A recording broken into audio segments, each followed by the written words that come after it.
ఒక వ్యవస్థీకృతంగా ఈ మద్యం దందాన్ని నడిపిస్తుంది ఈరోజు కూటమి ప్రభుత్వం.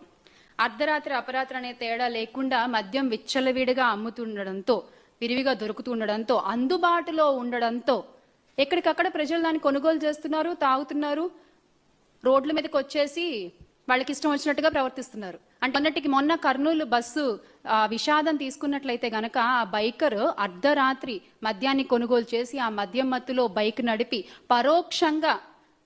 పరోక్షంగా 19 మంది ప్రాణాలు పోవడానికి కారణం అవ్వలేదా? వైసీపీ నాయకురాలు శ్యామలపై కర్నూలు పోలీసులు ప్రశ్నల వర్షం కురిపించారు. కర్నూలు సమీపంలో జరిగిన బస్సు ప్రమాద ఘటనపై సోషల్ మీడియాలో శ్యామల చేసిన వ్యాఖ్యలు దుమారం రేపాయి. ఈ కేసులో చేసిన ఆరోపణలకు ఆధారాలు చూపించాలంటూ ఇటీవల నోటీసులు ఇచ్చారు పోలీసులు. విచారణకు హాజరైన శ్యామలకు పలు ప్రశ్నలు సంధించారు. అయితే వైసీపీ అధిష్టానం డైరెక్షన్ మేరకే మాట్లాడానని శ్యామల పేర్కొన్నారు. ఆమెపై 60కి పైగా ప్రశ్నలు సంధించారు.